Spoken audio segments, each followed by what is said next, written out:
வணக்கம் நண்பர்களே. இப்போ நான் பார்க்க போகிறது என்னென்னா, இன்வெர்ட்டர் என்றால் என்ன, இன்வெர்ட்டரை எவ்வாறு பார்த்து வாங்குவது மற்றும் அதை எங்கெல்லாம் உபயோகிக்கலாம் என்பது பற்றி பார்க்கலாம். வாருங்கள். இன்வெர்ட்டர் பற்றி பார்க்க போனால் உள்ள எக்கச்சக்கமான விஷயங்கள் உள்ளன. அவற்றையெல்லாம் சொல்லி உங்களை குழப்ப நான் விரும்பவில்லை. ஆகையினால் எளிதில் புரியும்படி சுருக்கமாக சொல்கிறேன். இன்வெர்ட்டரானது டிசி வோல்டேஜினை ஏசி வோல்டேஜாக கன்வெர்ட் பண்ணி கொடுக்கும் வேலையை தான் செய்கின்றது.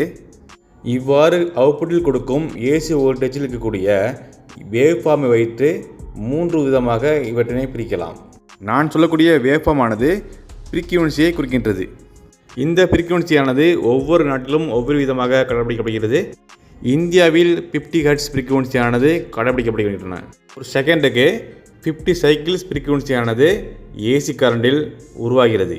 இந்த ஃப்ரீக்வன்சியில் ஏற்படக்கூடிய மாற்றங்களை வைத்து தான் இந்த 3 விதமான இன்வெர்ட்டரினை நான் கூறுகின்றேன். ஒன்று square wave inverter, second one modified square wave inverter, third one pure sine wave inverter. முதலில் கூறிய ஸ்கொயர் வேவ் இன்வெர்ட்டர் டைப்பினை வாங்கி நாம் உபயோகிக்கும் பொழுது எலக்ட்ரானிக் டிவைஸ் எளிதில் பழுதடைந்துவிடும். சீலிங் ஃபேன் போன்ற மோட்டார் வகையான சாதனங்களை உபயோகப்படுத்தும் பொழுது அவற்றில் கம்மிங் சவுண்ட் போன்ற அன்னெசசரி சவுண்டுகள் வரும். Second one modified sine wave inverter ஆகும். இவையும் சேம் ஸ்கொயர் வேவ் இன்வெர்ட்டர் போலவே எளிதில் மின்சாதனங்களை பழுதடை செய்யும். ஆனால் இவற்றினால் ஏற்படும் பாதிப்பானது ஸ்கொயர் வேவ் இன்வெர்ட்டரை விட சற்று குறைவாகும். Third one pure sine wave inverter ஆகும். இந்த வகையான பியூர் சைன் வேவ் தான் ஈபியிலிருந்து வரக்கூடிய கரண்டிலும் உபயோகப்படுத்தப்படுகின்றன.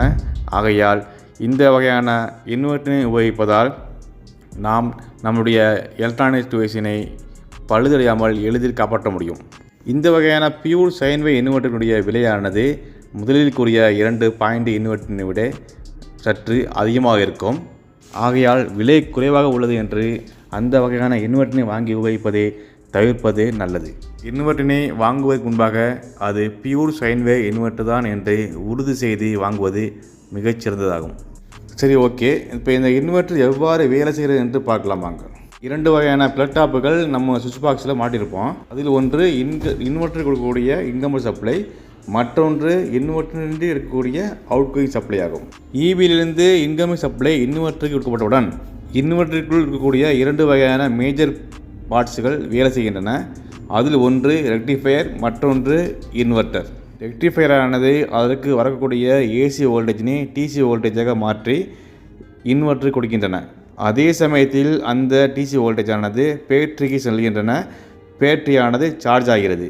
பின்பு இன்வெர்ட்டரானது டிசி வோல்டேஜினை ஏசி வோல்டேஜாக மாற்றி அவுட்புட்டில் லோடுக்கு தருகின்றன. லோடு என்பது நாம் வீட்டில் பயன்படுத்தக்கூடிய லைட்டு, ஃபேனு, டிவி, மிக்சி இந்த மாதிரி பொருட்கள் தான் லோடு என்கிறோம். இன்வெர்ட்டரின் உள்ளே ஒரு சென்சிங் சுவிட்ச் ஒன்று உள்ளது. அது எப்பெல்லாம் இபி பவர் உள்ளதோ அந்த சமயத்தில் இபி பவரினை கொடுக்கும். எப்போ இபி பவரானது கட் ஆகின்றதோ அந்த டைமில் சென்ஸ் செய்து இன்வெர்ட்டரிலிருந்து அவுட்புட்டினை லோடுக்கு கொடுக்கும். ஸோ பவர் எப்போ கட் ஆகுதோ அதை சென்ஸ் பண்ணி பின்பு அவுட்புட்டை கொடுக்க காரணத்தினால சில செகண்ட் ஆனது நமக்கு பவர் நின்று விடுகின்றன.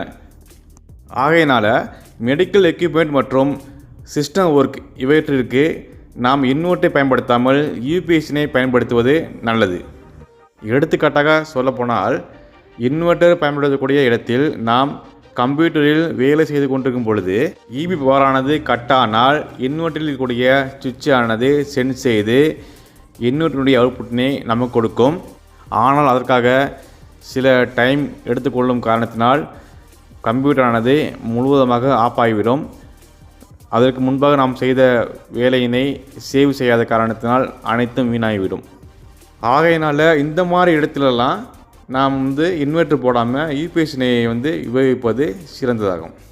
இப்போ உங்களுக்கு ஒரு டவுட் வந்துருக்கலாம், எதற்காக ஏசி வோல்டேஜினை டிசி வோல்டேஜாக மாற்றி அதை ஸ்டோர் பண்ணி பின்பு டிசி வோல்டேஜினை ஏசி வோல்டேஜினாக கன்வெர்ட் பண்ணி நம்ம பயன்படுத்துகிறோம், ஸ்ட்ரெயிட்டாக ஏசி வோல்டேஜினையே நாம் ஸ்டோர் பண்ணி பயன்படுத்தலாமே என்று.